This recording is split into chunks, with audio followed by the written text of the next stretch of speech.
ग्रंथ चल रहा है प्रवचन सार आचार्य कुंडमन स्वामी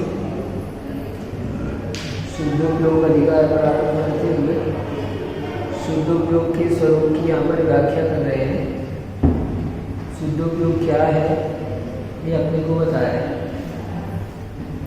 तो कल बताया जिससे पदार्थों को सूत्रों को अच्छी तरह जान लिया है, जो संयम और तप से युक्त है, जिसका राग बीत चुका है और जो सुख दुख में समभाव को धारण किए हुए है, ऐसा जो साधु है वो शुद्धोपयोगी है। ठीक, अमृतचंद स्वामी ने कहा कल टीका देखी थी, आज जयसिंह स्वामी की टीका देखते अपन। उत्थानिका कहते हैं जयसिंह स्वामी, अभी इसको जयसिंह स्वामी को देखने पर आगे जिस शुद्धोपयोग के द्वारा पहले कहा हुआ आनंद प्रकट होता है, उस शुद्धोपयोग में परिणमन करने वाले पुरुष का लक्षण प्रकट करते हैं। यहाँ पर कह रहे हैं कि आनंद को प्रकट करने के लिए क्या है, शुद्धोपयोग है ना। शुद्धोपयोग के द्वारा आनंद प्रकट होता है, तो ऐसा आनंद जिन्होंने प्रकट किया है, करता है जो, तो वो शुद्धोपयोगी जीव कैसा होता है, उस पुरुष का लक्षण यहाँ पर बताया इस गाथा में, है ना। अमृतचंद स्वामी कहते हैं देखो, भले प्रकार पदार्थ और सूत्रों को जानने वाला,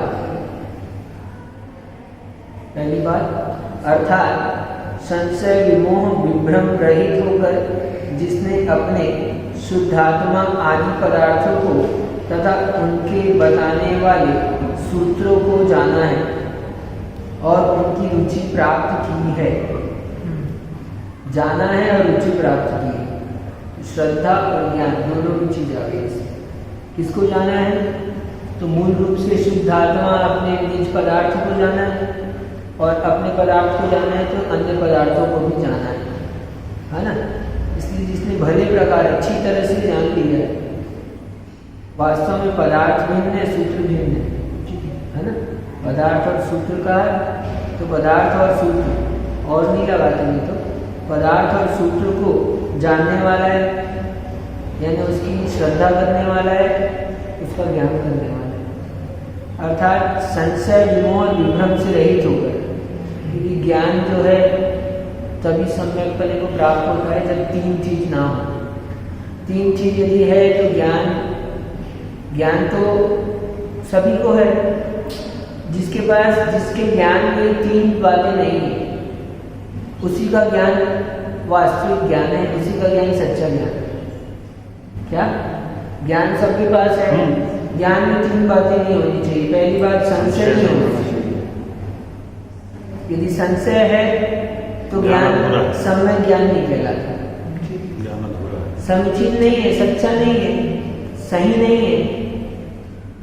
है ना। आपकी भाषा में है तो सही नहीं पता, उसका सही नहीं जानता, तो भी डाउट। क्यों सही नहीं जानता, क्योंकि डाउट है। डाउट यानी क्या, संशय है क्या, सही नहीं जानता, ऐसा है या ऐसा है, बहुत सारी वस्तुओं के बारे में उपलब्धि है ना। ठीक, उसको ऐसे नहीं लगाओ, बहुत ठीक है। सामान्य भाषा में कहें यहाँ पर संशय के आपने को क्या कि ये है कि ये है, ये श्रीफल है कि हिम बनाकर मैं बताता हूँ, ये श्रीफल रखा है कि और कुछ पर्स रखा, हाँ क्या है, कोई चीज में भी अपने को दूर से देख रहे हैं अपन, ये आदमी है क्या औरत है, बड़े बड़े बाल देखिए, हाँ दूर से देखे तो अरे डाउट हो गया, अपने को शंका हो गई, संशय हो गया। तो ऐसे किसी भी विषय में, तो अपने आत्मा के विषय में भी ऐसे संशय। आत्मा की बात तो बहुत सुने, लेकिन क्या आत्मा है कि नहीं, क्या है वो पता हाँ मूल बात समझना। तो शुद्धात्मा को किससे, संशय से, यानी तीन बातें नहीं होनी चाहिए। पहले संशय नहीं होना चाहिए, दूसरा विमोह ना हो,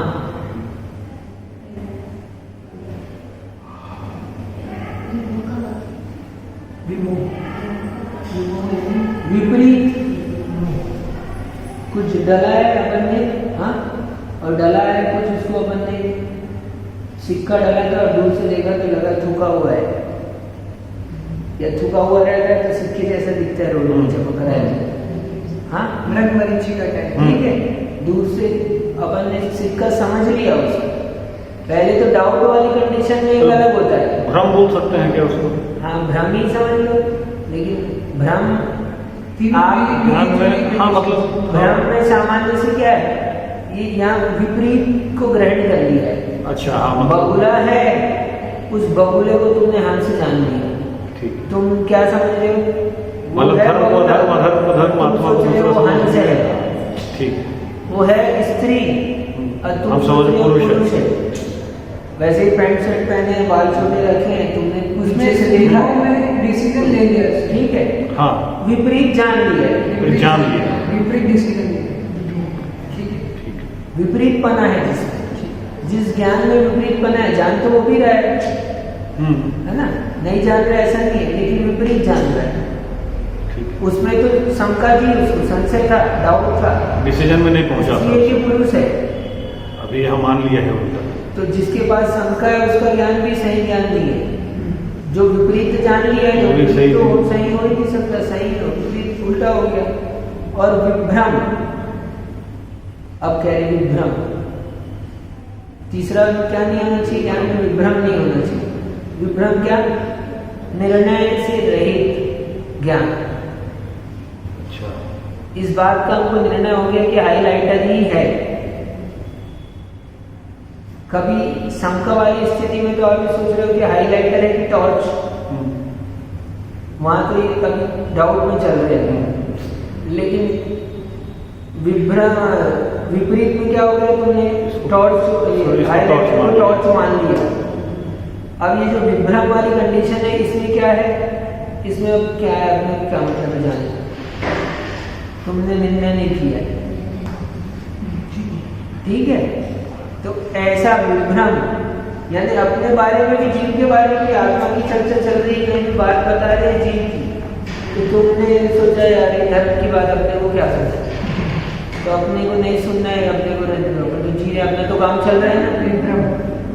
आपने निर्णय नहीं किया है बात पर, आपके ज्ञान में क्या अनध्यवश है, निर्णय नहीं किया, निर्णय नहीं है कोई चीज का, किसी भी विषय में हो, निर्णय से रहित ज्ञान, ठीक है। आप लिखते हो तो ऐसा लिख लो, संशय में अनेक कोटि को स्पर्शित ज्ञान, अनेक कोटि स्पर्शित, पुरुष है कि ठूठ है, पतंग है कि बगुला है, ध्वजा है कि पक्षी है, शिखर के ऊपर देख रहे हैं हम, शाम को छत में तो ऐसे हिल रहा था, तो हमको बोले ध्वजा है, देखा तो फिर चिड़िया पतंग, ध्वजा है कि पक्षी है ना, सफेद ध्वजा लगी मान लो, तो सफेद पक्षी आकर बैठ गया, अपन ने देखा, हाँ, तो वो संशय हो गया। विमोह में क्या हो गया, विपरीत जान, आपने विपरीत जान लिया, स्त्री को पुरुष जान लिया, दूर से देखा स्त्री पुरुष, अपन गाड़ी में जा रहे थे और खेत में बगुला वो था, बिजूका, अपन ने सोचा आदमी खड़ा है। इसको ऐसा भी समझ सकते हैं ना कि जो वस्तु है उसके अलावा उसको दूसरा मान लेना, हाँ, विपरीत मतलब ये भी मतलब जो है उसको नहीं मान के कुछ भी और मान लिया, मान लिया, विपरीत हो गया, है ना, विमोह। और विभ्रम अनिर्णित ज्ञान, किसी विषय में निर्णय नहीं करना, उस विषय में स्पष्ट ज्ञान नहीं होना, हमको निर्णय नहीं है क्या है। आप रास्ते में चलते हो, पैर में कुछ लग गया, अरे लग जाने तो कुछ है, लगा है, इतना जाना है क्या है, ज्ञान पूरा नहीं हुआ, चलते गए, ज्ञान पूरा नहीं, तो वो ज्ञान सम्यक ज्ञान नहीं, मतलब आप थे, सीधा सीधा ये कह रहे हैं, आप थे मतलब, हाँ, उस ये क्वालिटी आ गई, जानता है पूरा, अच्छे से जानता है इस विषय को। तो संशय और विमोह और विभ्रम से रहित होकर जिसने किसको जान लिया है, अपने शुद्ध आत्मा आदि पदार्थों को। अब आत्मा के विषय में संशय ना हो, आत्मा के विषय में विपरीत ना हो, अब आपने इसी को मान लिया कि यही मैं हूँ, तो ये क्या हो गया, आपने मान लिया कि दिख रहे हो आप स्त्री हो ना, ये विभ्रम हो गया है ना? नहीं, विमोह, आपने अपने आप को विमोह हो मान गया। लिया, किसने निर्णय लेने विमोह हो गया। देखो स्त्री हो ना, आपने मान लिया हम स्त्री से हैं, विमोह हो गया। है ना? तो क्या आपने मान लिया, समझ पुरुष मान लिया अपने आप को, आप जीव हो, जीव की अवस्था पुरुष की है, अवस्था रूप में माना है तब तो कोई बात नहीं, पर आपने पुरुष ही मान लिया है अपने, आपको ये पता नहीं है कि ये हमारी अवस्था है, हम तो देव भी हो सकते हैं, त्रियंश भी हो सकते हैं, त्रियंश से देव हो जाएंगे। जब यदि आपको इस स्थिति में ऐसा पता हो तब तो अपन मान लेंगे, ठीक है? तो विपरीत जान लिया तो विमोह हो गया, शुद्धात्मा अपने आत्मा के प्रति, और विभ्रम अपने को क्या करना है, जानना क्या करना है अपन क्या है, कौन दिख रहा है, क्या पता क्या है, क्या है, कुछ नहीं पता, अपने बारे में नहीं पता। डॉक्टर साहब सही है ना? हाँ, जीव है इतना पता है बस यार, उसमें फिर जीव के स्वरूप को नहीं जाना तो जीव क्या जाना है? यदि हम कहें आप आम को जानते हो तो आम के बारे में पता है आपको, आम के बारे में क्या जानते हो? कब कहेंगे आम जानते हो आप? सब कुछ पता, कंप्लीट आम का स्वाद, आम का रंग, आम का रूप, है ना? उसके गुण क्या क्या है सारे, जितना जो है पूरा नहीं जान पाए मान लो, फिर भी अच्छे जितना जरूरी है उतना जान लिया, ठीक है?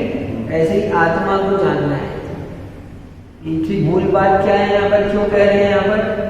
जिसने पदार्थों को अच्छी तरह से जान लिया है, तो पदार्थों को अच्छी तरह से जानने का मतलब क्या है? संशय, विमोह, विभ्रम से रहित होकर जान लिया है। तो पदार्थ को जान लिया है तो उसमें भी किसको?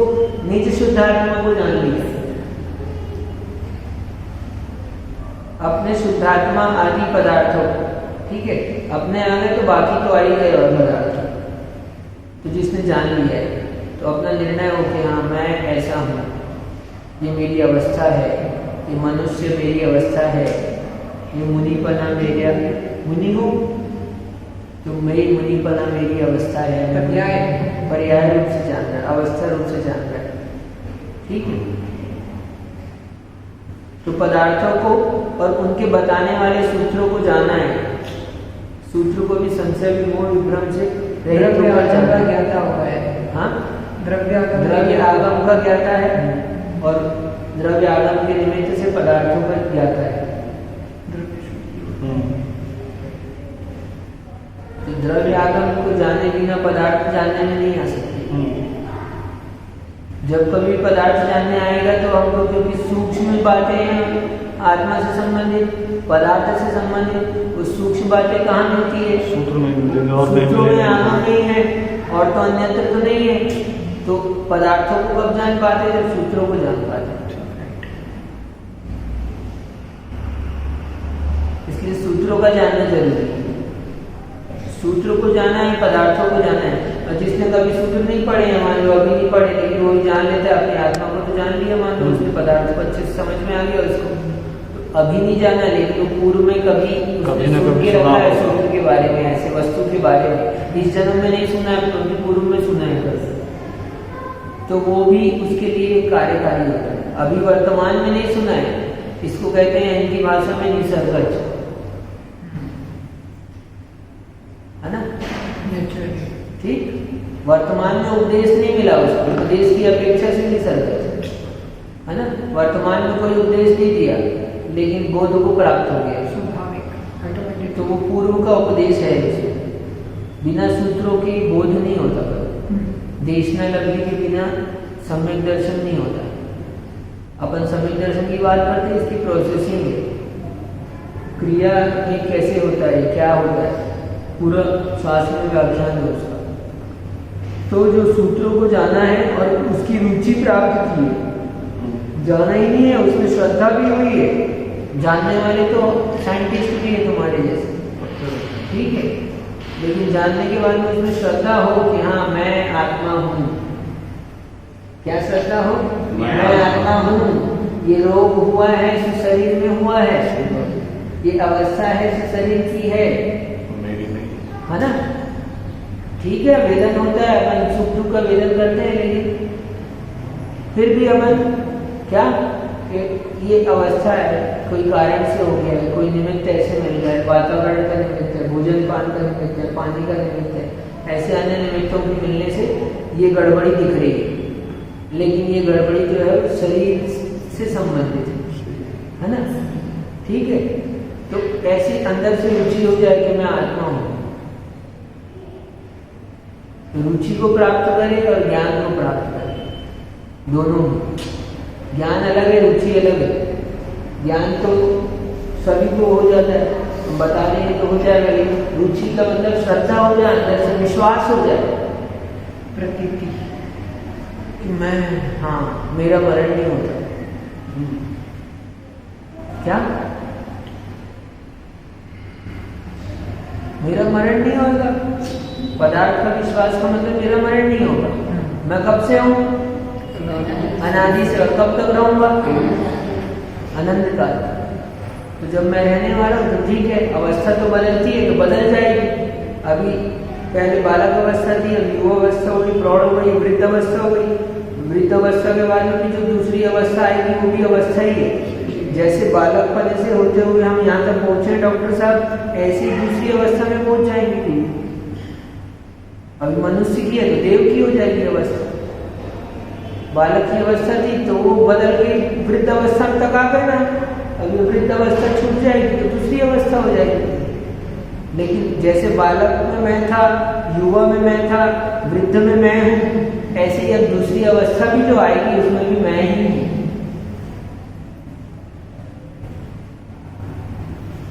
तो पदार्थों को तथा उनकी बताने वाली स्थिति में जाना है, उसकी रुचि प्राप्त की है।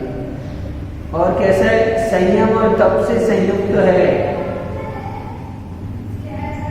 अर्थात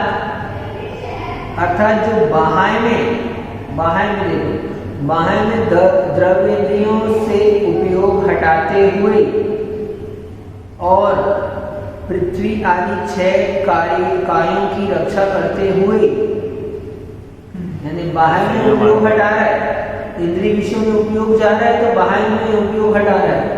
मेरे को ये काम नहीं करना, मेरे को पिक्चर नहीं देखनी, मेरे को ज़्यादा अपने आप को त्याग करना है, मेरे को आज एक समय भोजन करना है।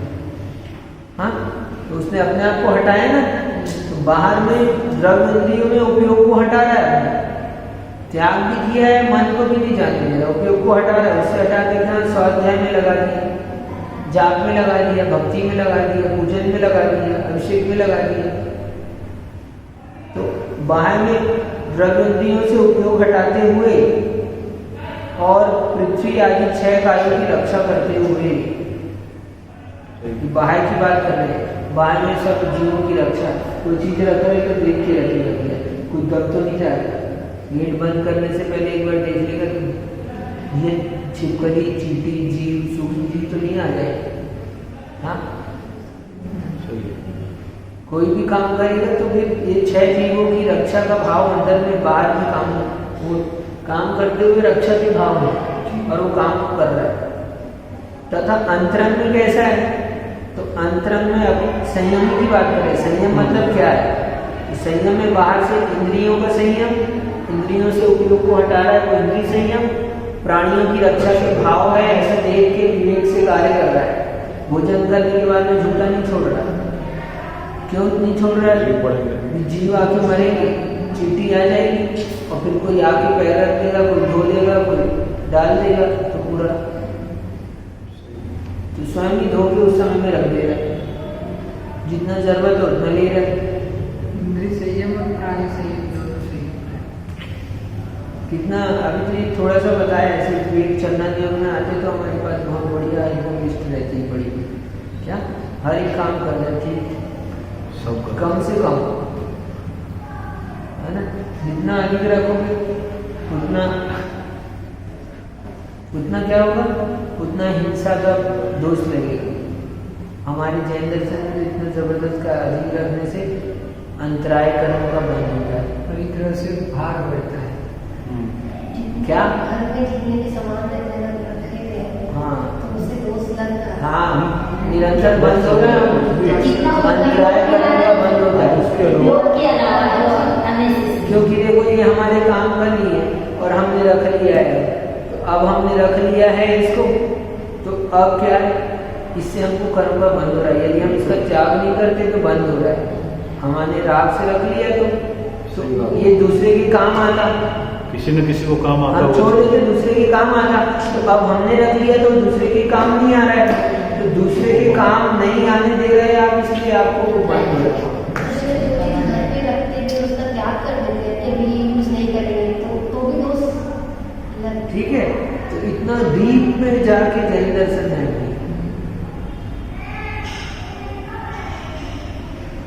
विषय मूल में आते हैं, संयम की बात कर रहे थे, तो बीच में संयम बता दिया थोड़ा सा। इंद्रियों का संयम अपने उपयोग को हटाता है, इंद्रियों है ना, इंद्रियों की भोग से, और 6 जीव निकायों की रक्षा करता है वो संयम। तथा अंतरंग में अपने शुद्ध आत्मा के अनुभव के बल से, अब अंतरंग में क्या चल रहा है उसके, तो अभी तक नहीं, अभी संयम ही बता रहे हैं। अभी संयम जो बताया बाहर का बताया। अच्छा, बाहर से हो गया है, अंदर क्या है? अभी अंतरंग में क्या चल रहा है उसके, तो अंतरंग में क्या कर रहा है, अपने शुद्ध आत्मा के अनुभव के बल से अपने स्वरूप में संयम रूप ठहरे हुए है। यानी अपने आत्मा में ही ठहराव है उसका, बाहर गमन नहीं है अंतरंग। उसको आत्मा का विश्वास है ना, और उस विश्वास के कारण से सब कार्य को कर रहा है, बाधा होगी दूसरे जीव को भी। तो अंतरंग में क्या है उसके, तो अंतरंग में शुद्धात्मा के अनुभव के बल से वो स्वरूप में ठहरा है। अब जितना जितना स्वरूप में ठहरता जाएगा उतना उतना उसका संयम वृद्धि होता जाएगा। जितनी स्थिरता कम है उतना कम संयम, जितनी स्थिरता उतना संयम अधिक है।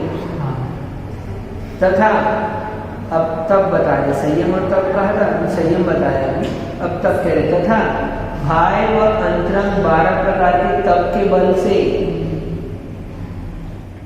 कौन से तप, केवल अंतरंग के तप नहीं, बाह्य भी तप।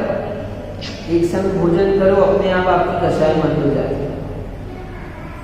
एक दिन का उपवास करो, आपको विकार कम हो जाए। ये इसीलिए है बाह्य के साथ, बाह्य के तप अंतरंग के लिए ही है, और अंतरंग भी तप है। तब बता रहे हैं अभी अंतरंग को परिणति और उधर नहीं जा रहे कि उससे अंतरंग होते हैं। और तो अंतरंग भी ये तप है, क्या तप है, कि प्रायश्चित करेगा। अपने दोष लग गए तो आपके मन में प्रायश्चित के भाव आए, आपने प्रकट किए प्रायश्चित के लिए, तो ये तपस्या है। इस प्रायश्चित को लेने से ही आपकी कर्म की निर्जरा हो रही है, समझ रहे। तब से क्या होता है, तो आपने प्रायश्चित व्यक्त किया है, ये बड़ी तपस्या का काम है। आपने अपने दोष व्यक्त किए जाकर, तो ये सामान्य बात नहीं है, ये तपस्या है, हमारी तपस्या कहते हैं। ये अंतरंग का तप है। आपने खाना नहीं छोड़ा, आप दिन में खा रहे हो, उपवास नहीं किया आपने, लेकिन आप अपने दोषों को व्यक्त कर रहे हो। और ये तो अभी आएगा विषय का बताएंगे। और विनय कर रहे, विनय करना ये भी बड़ी तपस्या है, अपने से बड़े की विनय। हाँ, आप आए, मैंने जगह दे दिया, आप आए, मैंने कुर्सी दे दी, लाकर बैठ गए आप, है ना, ठीक है, दे दिया। आप आए, आसन दे दिया, आप आए, आपको आगे बैठा दिया, बड़े हैं, आगे बैठ जाओ। ये विनय की ना आपने, ये तपस्या है। अपने अपन सोचते हैं कि आप घर के बड़े बुजुर्ग हैं और अपन उनका सम्मान कर दिया अपन ने, तो उसमें भी लोगों को आजकल बाधा होती है। नहीं, अपने से बड़े है ना, तो क्या है, ये तपस्या है, ऐसी नहीं होती, हर कोई नहीं कर सकता ये काम। और सोचो, आप वो तप को करते हुए भी आप कितने पुण्य का संचय कर रहे, पाप की निर्जरा कर रहे। यहाँ तो लेकिन ऊपर के लिए चल रहा है। अब यहाँ आपको आप लोगों की दृष्टि से थोड़ा थोड़ा बता दिया है, लेकिन यहाँ व्याख्यान मुख्यतः से किसके लिए है, यहाँ पर ये शुद्धोपयोग की चर्चा है। ये तो आप शावक देख के हमने थोड़ा सा कह दिया है कि यहाँ तपस्या तो शुद्धोपयोग वाली की चर्चा है। तो बाह्य तप से और अंतरंग 12 प्रकार के, 6 बाहर 6 अंतरंग, है ना। अनशन अनुदर व्रत परिसंख्यान रस परित्याग वीत से आसन और कार्य इसकी बहाय के तप और प्रायश्चित विनय वैयावृत्ति स्वाध्याय उत्सर्ग और ध्यान ये अंतरम तप। तो ऐसे 12 प्रकार के तप के बल से क्या कर रहे हैं वो? काम क्रोध आदि शत्रुओं से जिसका प्रतपन खंडित नहीं होता है, यानी अपने प्रताप को खंडित नहीं किया उन्होंने, उनका तपन प्रतपन उनका प्रयत्न अपने में स्थिर रहने का जो है वो किससे खंडित नहीं हुआ? काम क्रोध आदि विकारों से खंडित नहीं हुआ, शत्रुओं से खंडित नहीं हुआ। क्यों? अंतरंग बहिरंग तप के कारण से। बहुत गहरे रहस्य है, इसके लिए अभी करेंगे इसको एक्सप्लेन, तो पूरा विस्तार में करके आ जाएगा आपको समझ। यानी इन विकारों को जीतना है तो तब जरूरी है।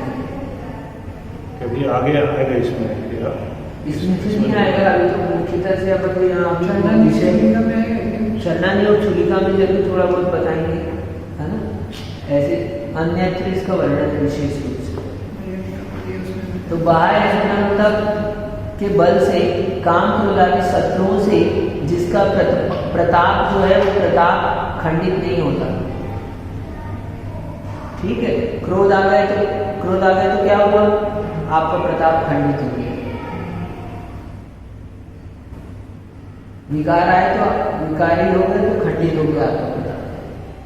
और तो संयम तब बता दिया, और कह रहे और जो अपने शुद्ध आत्मा में तप रहे हैं, जो वीतराग है, अर्थात शुद्ध आत्मा की भावना के बल से, किससे? शुद्ध आत्मा की भावना के बल से सर्व रागादि दोषों से रहित हैं, यानी राग और द्वेष से रहित हैं। राग द्वेष से रहित होने का उपाय भी बता दिया एक प्रकार से। कैसे राग द्वेष कम होगा? शुद्ध आत्मा की भावना के बल से कम होगा। जब अपने आप को शुद्ध आत्मा स्वीकार करेगा तो राग द्वेष कम होगा। जब अपने आप को शुद्ध आत्मा स्वीकारेगा तो दूसरा भी शुद्ध आत्मा दिखेगा, दूसरा भी आत्मा दिखेगा ना, सजीव बराबर। तो आत्मा दिखेगा तो आत्मा नहीं देखने से तो राग द्वेष होता है। हाँ, पर्याय दृष्टि से बस उससे आत्मा देखने से राग द्वेष नहीं होता। आत्मा नहीं देखता, आपको बुजुर्ग देखता है, आपको पुरुष देखता है, इनको स्त्री देखता है, किसी को छोटा देखता है, किसी को बड़ा देखता है, किसी को सुंदर देखता है, किसी को सुंदर देखता है। तो पर्याय को देखने से ही सब राग द्वेष होता है।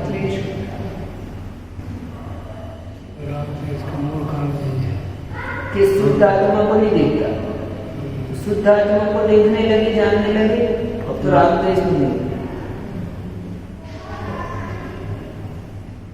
तो शुद्ध आत्मा की भावना के बल से सर्व क्षमा की चर्चा कर रहे हैं, जिन्होंने सर्व राग द्वेष को जीत लिया उनकी चर्चा है यहाँ।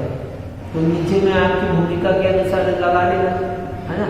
अपने को भी क्या, जब आप अपने आप पर विश्वास करोगे कि मैं भगवान आत्मा हूँ, तो आपको अपने आप विकार शांत हो जाएंगे, राग द्वेष कम हो जाएगा। शॉर्टकट में बता दिया है जो हमने सब। बल से रागादि दोषों से रहित है और सुख दुख में समान है। सुख दुख में समान है का क्या मतलब है?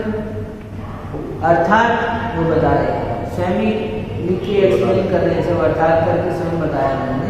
अर्थात विकार रहित और विकल्प रहित समाधि से उत्पन्न तथा परमानंद सुख रस में लवलीन ऐसे निर्विकार स्वसंवेदन रूप जो परम चतुराई उसमें स्थिरीभूत होकर इष्ट अनिष्ट इंद्रियों के विषयों में हर्ष निषाद को त्याग देने से समता भाव के धारी है।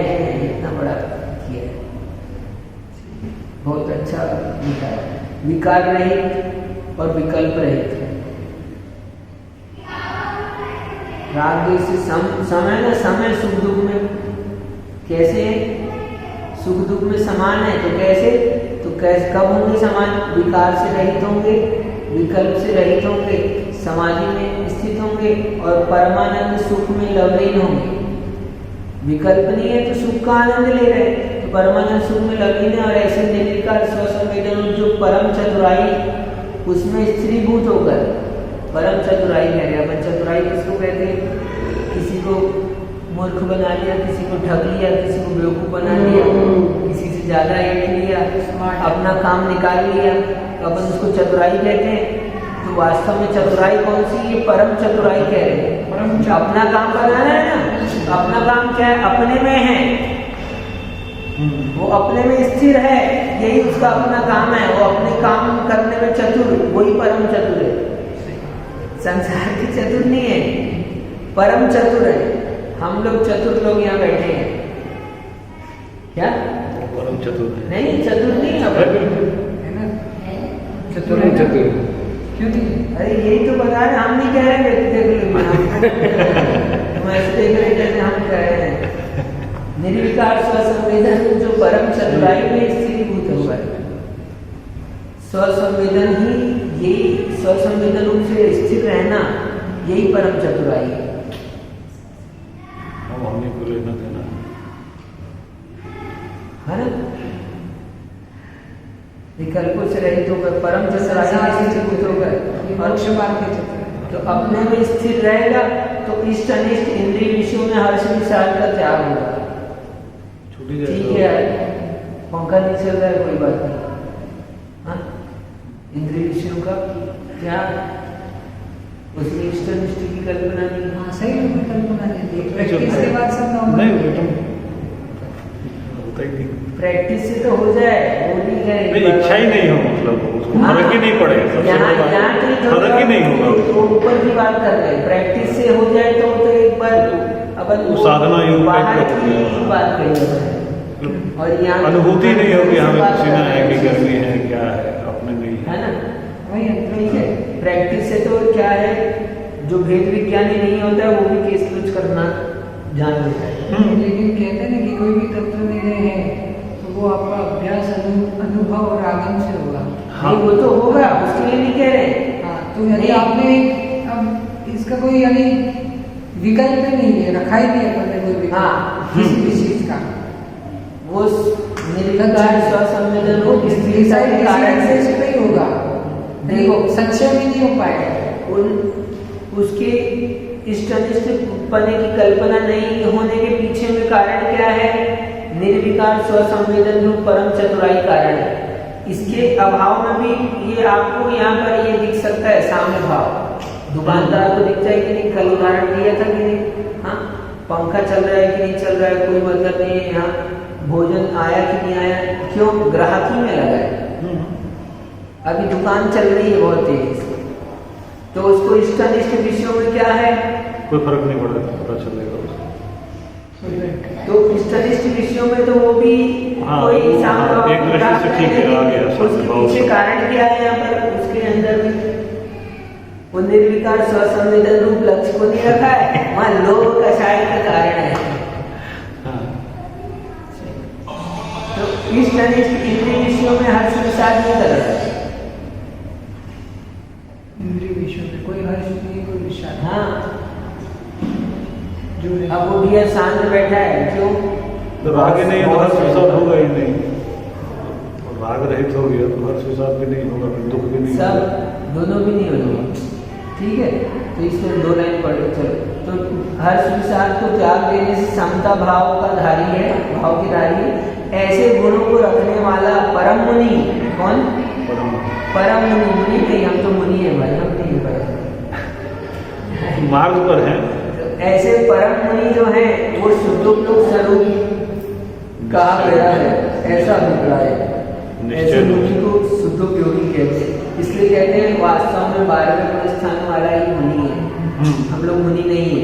निश्चय दृष्टि से तो परम तो परम मुनि। इस तरह शुद्धोपयोग का फल जो अनंत सुख है, उसके पाने योग्य शुद्धोपयोग में परिणमन करने वाले पुरुष का कथन करते हुए 5वें स्तर में 2 गाथाएं पूर्ण हुई तथा इसी प्रकार 14 गाथाओं के द्वारा 5 स्तरों में पीठिका नाम का प्रथम अंतर अधिकार समाप्त हुआ। अब यहाँ पर पीठिका पूरी तैयार कर दी ग्रंथ की, 14 गाथाओं में आपको बता दिया है ना। और अब इसी का विस्तार करेंगे समझना, क्योंकि ये पीठिका है, मोटे रूप से बताया तो अब इसी का विस्तार चलेगा। शुद्धोपयोग, शुभोपयोग, अशुभोपयोग और उसके फल और उसके फल संबंधी। ठीक है, तो यहाँ पर कह दिया शुद्धोपयोग का फल जो अनंत सुख है उसके पाने योग्य शुद्धोपयोग में परिणमन करने वाले पुरुष का कथन करते हुए, अब यहाँ पुरुष का कथन किया। अनंत सुख को पाने योग्य कौन है? जो शुद्धोपयोगी है उसी को मिलेगा। तो उसको पाने योग्य जो पुरुष है वो पुरुष कैसा है? तो इस 5 क्वालिटी वाला है। ठीक है, अनंत सुख को पाने वाला है 13वें गुण स्थान में, तो 12वें गुण स्थान में कैसा है? तो ये क्वालिटी वाला है। अब नीचे में जैसा कम कम करके अपन सेट कर लेंगे, लगा देंगे है ना। ठीक है, तो इस तरह जयसिंह स्वामी ने कहा कल और इसके बारे में थोड़ा और विचार करके, है ना। तात्पर्य अभी और बची है या इसकी ठीक है। अच्छा, 2 तात्पर्य बीच में दिया उन्होंने, अभी पीठिका बताई तो आगे का और कहेंगे। भूमिका देती